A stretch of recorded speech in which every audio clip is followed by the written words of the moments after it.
So we have some brand new concept art and a construction update regarding the TRON Rollercoaster coming to the Magic Kingdom. So let's dive into all of that up next.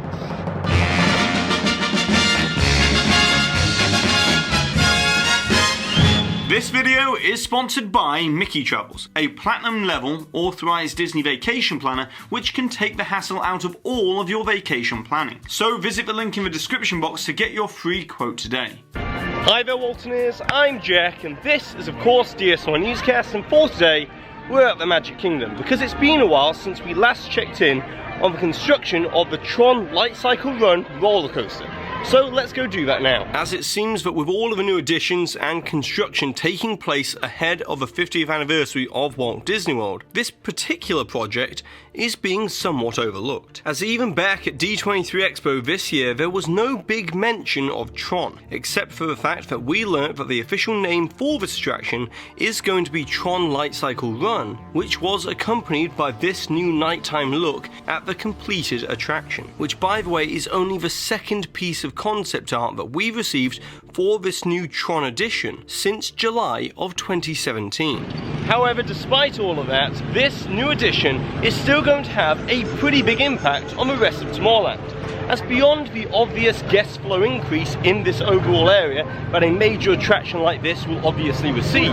it's the subtle and gradual facelift and revitalization of Tomorrowland that is slowly being ushered in with the arrival of TRON that will be a much bigger deal than what we first thought. As for many years, Tomorrowland has had somewhat of an identity crisis, which is the direct result of the Flash Gordon Buck Rogers science fiction inspired galactic spaceport theme becoming extremely dated in recent years, as the cold metallic architectural design language has fallen completely out of step with what audiences and guests come to expect when they think of futuristic. As in my opinion, the materials used to create this 20th century sci-fi comic strip vision of a future that is still present throughout the land hasn't aged very well since Imagineering's first attempt in 1994 to fix what has always been Tomorrowland's problem, and that is to create a land of tomorrow that is completely timeless. However, arguably what Imagineering did with the Flash Gordon-esque galactic spaceport was to create a theme that was not broad enough to seamlessly integrate vastly different futuristic IP offerings. Whereas what we're seeing now, with the simplification of the design language back to the classic white retro modernist landscape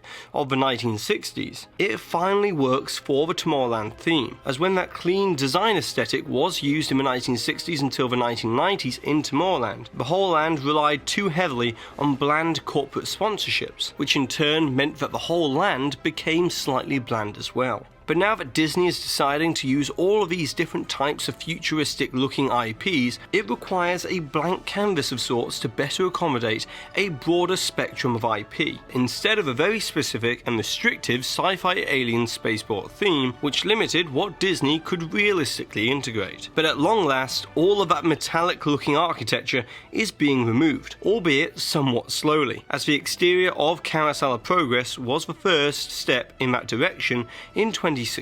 Then we saw the purple and blue entrance rockwork, and recently the Tomorrowland entrance signage as well. But the next stage of this renovation is arguably going to make the biggest difference, as we can see that the removal of all of these metallic flourishes to the People Mover track as you enter Tomorrowland has already begun. But that isn't to say that there isn't an awful lot more of that old design aesthetic that they need to remove all the way around Tomorrowland to make the entire land feel fresh and updated. Now, coming back to TRON and its influence, when it was first announced in 2017, many thought and many do still think that Tomorrowland will use darker design aesthetics with the use of blue and neon throughout the entire land to match TRON. But that isn't going to be the case, as Walt Disney Imagineering is clearly dividing up Tomorrowland into distinct colour schemes that will transition seamlessly into one another. But instead, the immediate area, like near the Tomorrowland Speedway, and a small portion of the People Mover track will be renovated to help match and seamlessly transition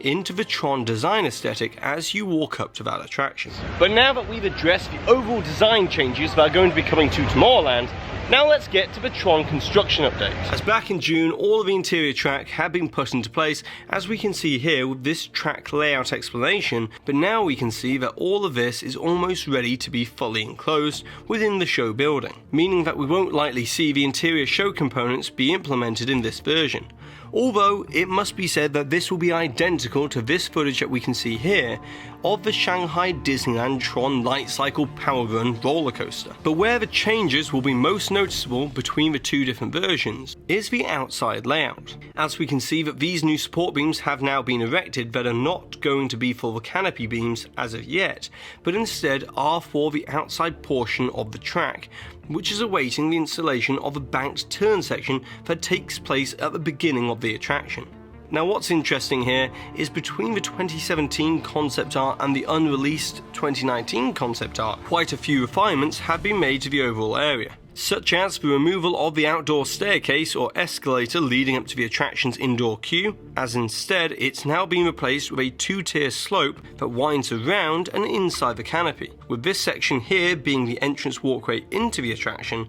and this lower level being the exit area coming out. But probably the biggest new addition within the concept art is the new tunnel for the railroad, which I speculated had to be part of a project 2 years ago. Otherwise it would have risked damaging the theming of both attractions. But that does raise the rather interesting dilemma of how the exit walkway will work, as guests will either have to go over or under the railroad tracks to exit the show building, which is on the other side of Magic Kingdom's berm. And then we come to the other big change, as Disney will most likely have to widen this walkway significantly. As you see, this area as it currently stands can easily become congested with guests exiting Space Mountain. So just imagine how much more guest flow and two-way traffic is going to go to and from this new roller coaster within this relatively small area. So I would expect that Disney will have to be making more alterations to the Tomorrowland Speedway track in another lengthy refurbishment at some point between now and the expected spring 2021 opening of Tron, which is perhaps when we'll see updates to the Tomorrowland Speedway ahead of the 50th anniversary with electric vehicles and maybe a slight design change as well.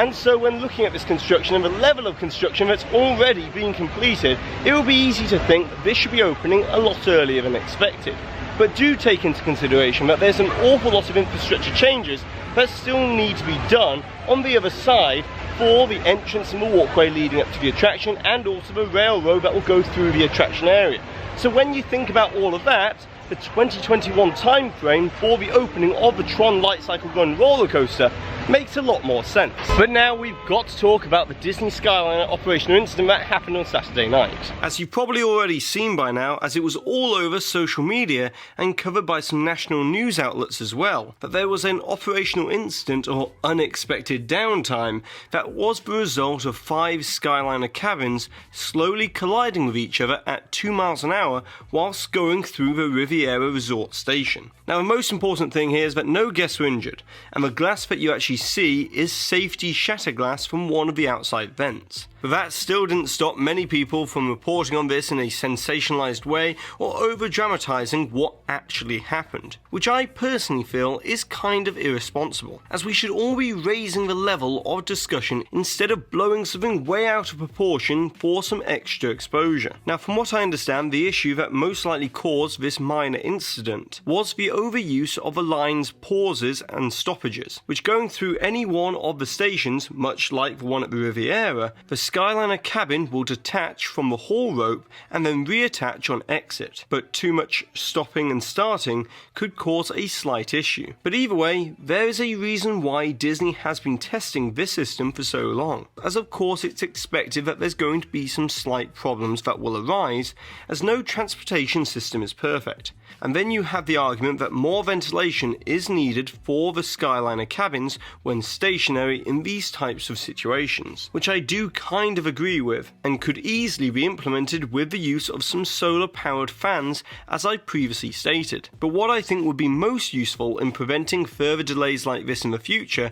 through these types of stoppages would be implementing a moving walkway around the Skyliner turn stations like the Riviera, as there are clearly some guests who are in between the requirement of a stationary ADA cabin and then using a standard cabin that force the Skyliner service to have very short pauses, which a system like this should not have all the time. And so hopefully that gives some insight to the reason why I didn't do an entire video on the Disney Skyliner topic, and instead I don't really see DSNY Newscast becoming the TMZ of Disney News or anything like that. I never want to be like that. Instead, what I see what we do here on this channel is looking to the future, forecasting what's going to be coming, and giving you analysis on the Disney parks around the world. Instead of just being reactionary to the news, we're proactive about looking towards the future. And even if you just look at the Disney Skyliner right now, it's in operation, so they're back at testing the Disney Skyliner, and it should be opening very soon once again. But now, it's over to you, Walterners. I would like to know if you could change or alter the theme